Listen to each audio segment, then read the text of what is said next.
Desculpa, Francisco, ele estava em outra folha. Francisco José Lins Peixoto.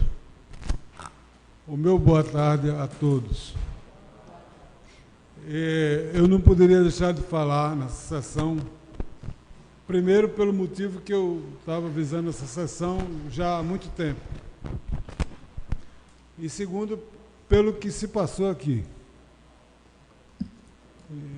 Em primeiro lugar, o prazer de ouvir a representante dessa entidade aqui, essa ONG, e espero ter a competência de imitá-la, porque a dicção dela e a tranquilidade no falar não permite a um popular que veio aqui com 1 minuto para falar poder ser bem compreendido, porque a gente fica ansiosa, né, para poder...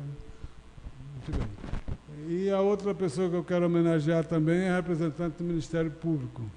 Não vou contar a piada aqui, que é muito longa, mas tem uma piada aí que diz assim: eu sou doido, mas não sou burro. E isso é uma boa coisa que eu me lembrei quando a senhora estava falando. Se a sua genitora disse que a senhora é doida porque faz isso e aquilo, a senhora disse: mamãe, eu sou muito inteligente, viu? Não posso ser isso. Né? Bem, eu não ia falar, vou falar no que eu vim falar, mas tem uma coisa que é um tabu, vocês falaram muito tabu, que um orador falou aqui, oradora, não me lembro. A gente vem ao mundo, mas eu descobri depois desses anos todos que a gente não vem ao mundo, colocam a gente no mundo. E talvez seja isso o primeiro trauma que eu duvido que um de vocês não tenham. Porque quem criou a vida esqueceu de colocar um pouco de democracia, né? Primeiro, você quer nascer naquele planeta e agora? Você quer em que país? Ser filho de que pais? Já pensaram que vocês nunca escolheram isso, nem eu? É um problema, né? E você tem que levar a sua vida todinha da forma que você nasceu, que você não escolheu. Bom, isso não vai ter solução, evidentemente, né? Mas é uma coisa que eu queria lembrar, que pode estar no subconsciente nosso. Isso é um trauma eterno, até morrer. E tem que se acomodar a isso, né? Bom, então, o que eu vim aqui, que muito me perturba, porque meu pai sempre me explicou que a família dele era de alcoólatras, inclusive meu avô, só teve uma sobrevida porque ele teve uma congestão e ficou nas mãos do meu pai e não pôde mais beber, é claro. Mas eu queria dizer que poderia haver uma lei que pelo menos o consumo de bebida alcoólica não fosse pública. A pessoa não fosse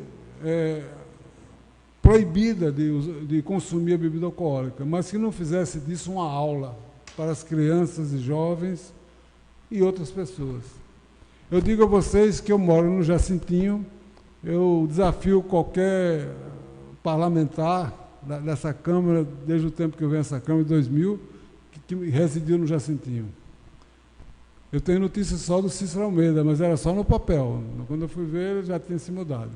Bom, então, no Jacintinho, eu, para ir à igreja, às vezes eu tenho que passar entre garrafas. Para a gente chegar em casa, tem um verdadeiro desfile de carros com a mala aberta, com som bem forte, com um grupo de pessoas consumindo bebida alcoólica na calçada. Já melhorou, porque já foi de um lado ao outro da rua, até com uma rua quase que isolada para a bebida. Isso aí é uma coisa que podia ser feita, não é? Mesmo que a tentativa seja frustrada ou difícil, mas só em tentar já é uma propaganda. Eu acredito que eu falando isso aqui já seja um começo de alguma coisa. Tá? Eu não tenho muito tempo, né, doutor? Mas eu tenho uma coisa importante. Então, aqui no item 11 desse panfleto, eu não sei se eu vou conseguir ler sem óculos, eu já estava lendo ali, mas as estatísticas mostram que o suicídio cresce não somente por questões demográficas e populacionais, mas também por problemas sociais, etc.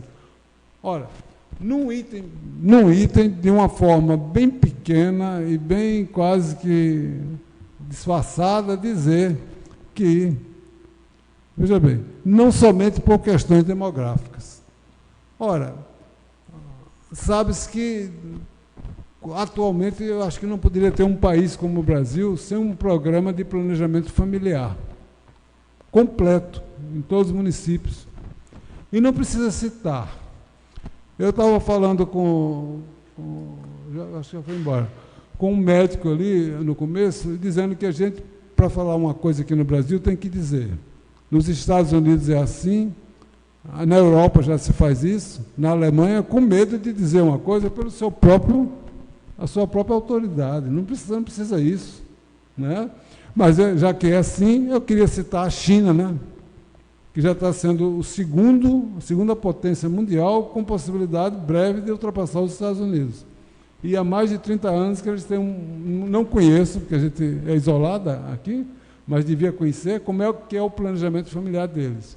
Agora, eu sei que eles já pouparam de nascer 486 milhões de pessoas. Não é porque ele queira que não nasça, é porque não adianta você nascer muitas pessoas para ser completamente infeliz, não ser possível resolver o problema. Concordam comigo?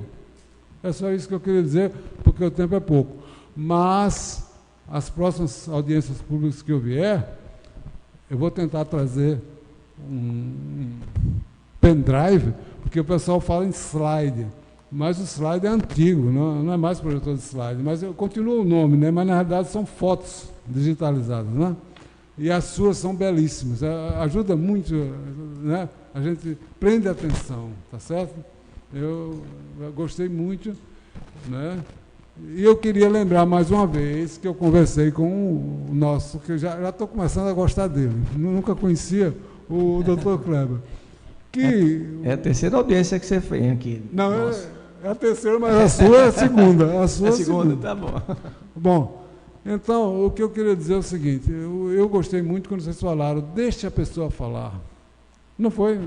Alguém falou isso no tratamento da depressão, né, da pessoa que está querendo se suicidar. Então, aqui é o único lugar que eu pude falar, mas eu estava ali esperto. Se ele esquecer, eu vou falar. Ele consegui falar, mas eu cheguei aqui e me inscrevi, que diga a Maiara ali, né, Maiara?